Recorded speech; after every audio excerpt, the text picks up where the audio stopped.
പ്രിയപ്പെട്ടവരെ, റിപ്പോർട്ടർ ടിവിയുടെ ക്യാമ്പയിൻ തുടരുകയാണ്. War against drugs. കൊച്ചിയിലെ പല DJ പാർട്ടികളിലും ലഹരി സുലഭമാണെന്ന് ലഹരിയിൽ നിന്ന് മോചിതനായ യുവാവ് റിപ്പോർട്ടറിനോട് പറഞ്ഞു. സുഹൃത്തുക്കൾ വഴിയാണ് ലഹരി ഉപയോഗം തുടങ്ങിയത്. ആദ്യം സിന്തറ്റിക് ലഹരികൾ ഉപയോഗിച്ചപ്പോൾ വലിയ ഊർജ്ജവും ആത്മവിശ്വാസവും ലഭിച്ചു. പിന്നീട് ഗുരുതര ആരോഗ്യ പ്രശ്നങ്ങളുണ്ടായി. കൊച്ചിയിൽ ലഹരി വിൽപ്പന നടത്തുന്ന നിരവധി യുവാക്കളുണ്ട്. വലിയ സാമ്പത്തിക ലാഭവും ഉപയോഗിക്കാനുള്ള ലഹരിയും ഇവർക്ക് കിട്ടുന്നുണ്ട്. വീട്ടുകാരുടെ പിന്തുണ കാരണമാണ് ലഹരിയിൽ നിന്ന് പുറത്തു കടക്കാനായതെന്നും യുവാവ് റിപ്പോർട്ടറിനോട് പറഞ്ഞു. കേൾക്കാം. ഞാൻ നിൽക്കുന്ന ഒരു ഏരിയ ഇപ്പോൾ ഞാൻ എറണാകുളമാണ്. അപ്പോൾ ഈ എറണാകുളത്ത് തന്നെ നമ്മുടെ പിള്ളേർക്ക് സെറ്റിന് എല്ലാവരുടെ ഇടയിലും ഈ സാധനങ്ങൾ വരുമ്പോൾ പുതിയ സാധനങ്ങൾ വരുമ്പോൾ ട്രൈ ഔട്ട് ചെയ്ത് നോക്കും. പിന്നെ അതൊരു അഡിക്ഷനിലോട്ട് മാറി. ഒരു 7-8 കൊല്ലം നമ്മൾ അത് കണ്ടിന്യൂസ് ഞാൻ കുറേ കഷ്ടപ്പെട്ട് എല്ലാ ഫ്രണ്ട്സിനെയും കട്ട് ചെയ്ത് സിം കാർഡ് ഉൾപ്പെടെ പിടിച്ച് ഈ സോഷ്യൽ മീഡിയ ഉൾപ്പെടെ എല്ലാവരും ബ്ലോക്ക് ചെയ്ത് പല പരീക്ഷണങ്ങൾക്ക് ശേഷം 3 കൊല്ലത്തിന് ശേഷമാണ് ഞാൻ ഇത് നിർത്തിയത്. പിന്നെ നമുക്ക് എറണാകുളത്തുള്ള പല പാർട്ടി ഹോളുകളിലൊക്കെ ഇത് സൗകര്യമായിട്ട് കിട്ടുന്നുണ്ട്. അവിടെ പോകുമ്പോൾ ഓട്ടോമാറ്റിക്കലി എല്ലാവരും അടിക്കുമ്പോൾ ആ കൂട്ടത്തിൽ ചിലപ്പോൾ റെഡ് ബുള്ളിന് എന്തെങ്കിലും കല്ലൊക്കെ ഇട്ട് തരും. നമ്മൾ എടുത്ത് കുടിക്കും. പിന്നെ ശേഷം അതിൻ്റെ പവർ കാണുമ്പോൾ കൊള്ളാലോ നോക്കുമ്പോൾ പിന്നെ അടുത്ത ദിവസം പോകുമ്പോൾ അന്ന് സെയിം സാധനം ഉണ്ടെന്ന് വെച്ചാൽ നമ്മൾ പിന്നെ നമ്മൾ അടിക്കും. കാരണം ബോയ്സിൻ്റെ കൂടുതൽ ഈ സാധനം ഹാൻഡിൽ ചെയ്യുന്ന ഗേൾസ് എനിക്ക് തോന്നിയിട്ടുണ്ട്. ഉപയോഗിക്കുന്ന സമയത്ത് കിട്ടുന്ന ഫീൽ എന്ന് പറയുന്നത് എന്താ പറയുക, നമ്മൾ ഭയങ്കര പവറായിരിക്കും. നമുക്ക് എല്ലാം ചെയ്യാനുള്ള കോൺഫിഡൻസ്. അപ്പോൾ എനിക്കൊന്നും പറ്റുന്നില്ല, എനിക്കൊന്നും ഇങ്ങനെ DHC കൊണ്ട് ആക്ക്.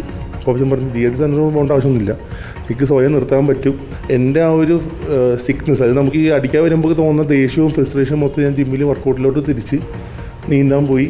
അങ്ങനെ ശരീരത്തിൽ നിന്നുള്ള ടോക്സിക് മൊത്തം പുറത്തേക്ക് കളഞ്ഞപ്പോഴാണ് റിക്കവറായി. പക്ഷേ ഞാനിപ്പോഴും 100% റിക്കവർ ആയില്ലെന്ന് ഞാൻ പറയുള്ളൂ. കാരണം നമുക്ക് അതിൻ്റെ ഭാഗമായിട്ട് വരുന്ന സൈഡ് എഫക്ട്സ് ആയിട്ട് നമുക്ക് ദേഷ്യം, നമ്മൾ പെട്ടെന്ന് ദേഷ്യപ്പെടുക, ആരെങ്കിലും നമ്മളെന്തെങ്കിലും ഉപദ്രവിച്ചിരുന്നു അത് മനസ്സിലാക്കി ഇപ്പോൾ കൈയെടുത്ത് വീശി അടിക്കാൻ പോലും പോയിന്ന് വരും. കാരണം അത് അതിൻ്റെ സൈഡ് എഫക്ട്സ് ആണ്, നമ്മുടെ ബ്രെയിനിൽ ഉണ്ടായിരിക്കുന്ന ഒരു ഇഷ്യൂ ആണ്. ഇപ്പോൾ ഈ MDMA യൂസ് ചെയ്യുന്ന സമയത്ത് നമ്മുടെ ബ്രെയിനിൽ വരുന്ന ഒരു കെമിക്കൽ റിയാക്ഷൻസ് ഉണ്ട്. അതായത് നമ്മൾ ഹാപ്പി ഹോർമോൺസ് എന്ന് പറയുമ്പോൾ ബ്രെയിനുണ്ട്. അപ്പോൾ ഈ സാധനം അടിക്കുന്ന സമയത്ത് ഈ ഹാപ്പി ഹോർമോൺസ് അതിൽ ഹൈ ആയിരിക്കും, നമ്മൾ ഫുൾ എല്ലാ കാര്യം ചെയ്ത് തീർക്കും. പക്ഷെ അത് കഴിഞ്ഞിട്ട് ഇത് ഡൗൺ ആവുന്ന സമയമുണ്ട്. ആ സമയത്ത് ബ്രെയിനിൽ നോർമലി ഉൽപ്പാദിക്കുന്ന ഒരു കെമിക്കലുണ്ട്, അതും ഉണ്ടാവില്ല ഇതും ഉണ്ടാവില്ല. ആ സമയത്ത് ഭയങ്കര ഡിപ്രഷൻ ലെവലിലോട്ടും ദേഷ്യവും. ആ സമയത്താണ് പൈസ ഉണ്ടാക്കാൻ വേണ്ടിയിട്ട് മറ്റുള്ളവരോട് ചൂടാകത്തെല്ലാം പോവുക, ഇടിക്കാൻ പോവുക.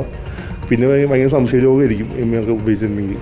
അത് കാരണം ഈസി മണി മേക്കിംഗ് ആണ് ഇതിൽ. ഇപ്പോൾ നമ്മളിപ്പോൾ ഗ്യാമ്പിളിങ് പോലെയാണ്, കാശ് കുറേ ഉണ്ടാക്കാൻ പറ്റുന്നുള്ളതുകൊണ്ട് ആൾക്കാർ ഇത് വിട്ടുമാറാതെ വിട്ടു. ഞാൻ കൂടുതൽ അഡിക്ഷൻ ഫുഡിനോടാണ്. ഭക്ഷണം കഴിച്ച് 110 കിലോ ആയിട്ടുണ്ട്.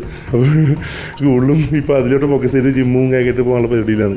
ആരോഗ്യം തിരിച്ച് റിക്കവർ ചെയ്യുന്നത് വെച്ചാൽ നമ്മൾ മെൻ്റലി ഞാനിപ്പോൾ സ്റ്റേബിൾ അല്ല. അതിൻ്റെ ആഫ്റ്റർ എഫക്ട്സിൻ്റെ ഭാഗമായിട്ട് അത് കലിപ്പിൻ സ്വഭാവം, മറ്റേ നമ്മുടെ കടുവ എന്നൊക്കെ പറഞ്ഞ പോലത്തെ സ്വഭാവമായിട്ട് നിൽക്കുന്നത്. ഇപ്പോൾ അത് നമ്മുടെ പിള്ളേരോട് ചോദിച്ചാൽ അറിയാൻ പറ്റും. അർജുൻ മട്ടന്നൂർ നമുക്കൊപ്പമുണ്ട്. അർജുൻ മട്ടന്നൂർ അയാൾ വളരെ ആത്മാർത്ഥമായിട്ടാണ് പറയുന്നത്. അത്ര ബുദ്ധിമുട്ടി ഈ MDMA രാസലഹരിയുടെ പിടിയിൽ നിന്ന് രക്ഷപ്പെടാൻ. അതേപോലെ ബുദ്ധിമുട്ട് അനുഭവിക്കേണ്ടി വരും. പക്ഷേ ഇപ്പോഴും പൂർണ്ണമായും താൻ അതിൽ നിന്ന് റിക്കവർ ആയിട്ടില്ല എന്ന് പറയുന്നു. തൻ്റെ ന്യൂറോ സംബന്ധമായിട്ടുള്ള പ്രശ്നങ്ങൾ നേരിടേണ്ടി വരുന്നു എന്ന് പറയുന്നു. ഈ വെളിപ്പെടുത്തൽ എത്രത്തോളം വലിയ പാഠമാണ് അർജുൻ മട്ടന്നൂർ ഇത് ഉപയോഗിക്കുന്നവർക്ക്? അരുങ്ങുമാർ, കൊച്ചി നഗരത്തിൽ ജീവിക്കുന്ന ഒരു 30 വയസ്സുള്ള യുവാവിൻ്റെ വെളിപ്പെടുത്തലാണ് നമ്മളിപ്പോൾ കേട്ടത്. ഈ യുവാവ് ഏതാണ്ട് 7 വർഷത്തിലേറെ ലഹരി ഉപയോഗിച്ചിട്ടുണ്ട്. സാധാരണ ഒരു മിഡിൽ ക്ലാസ് കുടുംബത്തിൽ ജനിച്ച് കൊച്ചി നഗരത്തിൽ വളർന്ന യുവാവാണ്.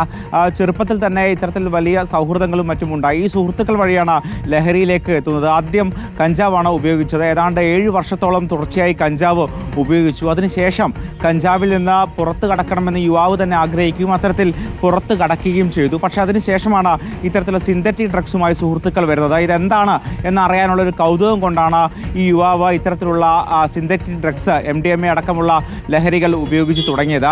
അത് പിന്നീട് സ്ഥിരമായി ഉപയോഗിക്കുകയും വലിയ ആരോഗ്യ പ്രശ്നങ്ങൾ ഉണ്ടാവുകയും ചെയ്തു എന്നാണ് യുവാവ് പറയുന്നത്. ഈ പല്ല് പൊടിയുന്ന സാഹചര്യമുണ്ടായി, സന്ധികളിൽ വലിയ വേദനയുണ്ടായി, മാത്രവുമല്ല അകാരണമായി ദേഷ്യം വരുന്ന സാഹചര്യമുണ്ടായി. അത്തരത്തിൽ പെരുമാറ്റത്തിലടക്കം വലിയ ബുദ്ധിമുട്ടുകളുണ്ടായി. അതിനുശേഷം യുവാവ് പറയുന്നുണ്ട്, ഈ കൊച്ചിയിലെ പല DJ പാർട്ടികളിലും താൻ സ്ഥിരമായി പങ്കെടുക്കാറുണ്ടായിരുന്നു. അവിടെയൊക്കെ തന്നെ ലഹരി സുലഭമായി ലഭിക്കാറുണ്ട് എന്നതാണ് യുവാവിൻ്റെ പ്രധാനപ്പെട്ട ഒരു വെളിപ്പെടുത്തൽ. മാത്രമല്ല അവിടെ ഈ ആൺകുട്ടികളെക്കാളേറെ പെൺകുട്ടികളാണ് ഈ ലഹരി കൈമാറുന്നതും അത് വിപണനം ചെയ്യുന്നതുമെന്നും യുവാവ് പറയുന്നുണ്ട്. പ്രത്യേകിച്ച് പരിശോധന കുറയാൻ സാധ്യതയുണ്ടാകും എന്ന് കരുതിക്കൊണ്ടായിരിക്കണം അങ്ങനെ ചെയ്യുന്നത് എന്നാണ് യുവാവിൻ്റെ വെളിപ്പെടുത്തൽ. എന്തായാലും അത്തരത്തിൽ കൊച്ചി നഗരത്തിലെ കൂടുതൽ യുവാക്കളും ഇത്തരം ലഹരി വിൽപ്പനയിലേക്ക് വരുന്നുണ്ട് എന്നതാണ് യുവാവിൻ്റെ വെളിപ്പെടുത്തൽ. മാത്രവുമല്ല സാധാരണ രീതിയിൽ ഒരു ജോലിക്ക് പോയാൽ ഒരു ദിവസക്കൂലിയായി 1000 രൂപയായിരിക്കും ലഭിക്കുക. പക്ഷേ ഈ ലഹരി വിൽപ്പന നടത്തിക്കഴിഞ്ഞാൽ ചിലപ്പോൾ 10,000 രൂപ വരെ വരുമാനം ലഭിക്കുന്ന സാഹചര്യം ഉണ്ടാകും. അതാണ് കൂടുതൽ യുവാക്കളെയും ഇതിലേക്ക് ആകർഷിക്കുന്നത്. മാത്രമല്ല പലപ്പോഴും ചില അപകടങ്ങളോ ആക്സിഡൻ്റോ ഒക്കെ തന്നെ പറ്റിക്കഴിഞ്ഞാൽ ആശുപത്രി ചെലവുമായി ബന്ധപ്പെട്ട് വലിയ പ്രതിസന്ധി ഉണ്ടാകും. അപ്പോഴൊക്കെ തന്നെ ഈ ലഹരി വിൽപ്പന നിർത്തിയ യുവാക്കളടക്കം പിന്നീട് വീണ്ടും പെട്ടെന്ന് സാമ്പത്തിക നേട്ടമുണ്ടാക്കാൻ വേണ്ടി ഈ ലഹരി വിൽപ്പനയിലേക്ക് തിരിച്ചു വരുന്ന സാഹചര്യം ഉണ്ടാകാറുണ്ട്. ഈ യുവാവ് എന്തായാലും ലഹരി വിൽപ്പനയിലേക്ക് കടന്നിട്ടില്ല. പക്ഷേ MDMA അടക്കം ഉപയോഗിച്ച് പിന്നീട് വലിയ പ്രതിസന്ധി ഉണ്ടായി. അതിനുശേഷം ഈ യുവാവ് സ്വന്തം വീട്ടിൽ സ്വന്തം അച്ഛനോട് തന്നെയാണ് ഈ കാര്യങ്ങളൊക്കെ തന്നെ പറയുന്നത്. അച്ഛൻ പറയുന്നത് ഇതിന് ഡി അഡിക്ഷൻ സെന്ററിൽ പോകേണ്ടതില്ല, സ്വയം തീരുമാനിച്ചാൽ മതി എന്ന് പറയും. അത്തരത്തിൽ യുവാവ് പിന്നീട് വളരെ പരിശ്രമിച്ച് ഏതാണ്ട് 3 വർഷം സമയമെടുത്താണ് ലഹരിയിൽ നിന്നും പൂർണ്ണമായും ലഹരി ഉപയോഗിക്കുന്നവർക്ക് ഒരു പാഠമാണ്. യുവാവുമായി സംസാരിച്ചതിൽ നിന്ന് മനസ്സിലാക്കുന്ന കാര്യങ്ങൾ പ്രിയപ്പെട്ട പ്രേക്ഷകരെ, ഒരു കാരണവശാലും നിങ്ങൾ ഇത് ഉപയോഗിക്കരുത്. ഉപയോഗിച്ച് തുടങ്ങിയാൽ നരകതുല്യമാണെന്ന കാര്യത്തിൽ സംശയമില്ല. നിങ്ങളുടെ വീട്, നിങ്ങളുടെ ബന്ധങ്ങൾ, നിങ്ങളുടെ കുടുംബം, നിങ്ങളുടെ സാമ്പത്തിക ഭദ്രത, നിങ്ങളുടെ തൊഴിലിടങ്ങളിൽ ആദ്യമൊക്കെ വലിയ ആത്മവിശ്വാസം കിട്ടും, 1-2 മാസമൊക്കെ. അതിനുശേഷം പിന്നീട് താഴേക്ക് പോരും. അതേ വലിയ ഡിപ്രഷനിലേക്ക് നിങ്ങൾ പോകും. സംശയരോഗമുണ്ടാകും. കുടുംബജീവിതങ്ങൾ താളം തെറ്റാനത് മതി. നിങ്ങളുടെ വ്യക്തിജീവിതം നശിക്കും. നിങ്ങളുടെ ആരോഗ്യമില്ലാതാവും. പ്രിയപ്പെട്ടവർ, ഒരിക്കൽ കൂടി പറയുന്നു, നിങ്ങൾ ഈ ക്യാമ്പയിനിൽ പങ്കാളികളാവുക. ഓരോരുത്തരും പോരാളികളാവുക ലഹരിക്കെതിരെയുള്ള ഈ വലിയ പോരാട്ടത്തിൽ.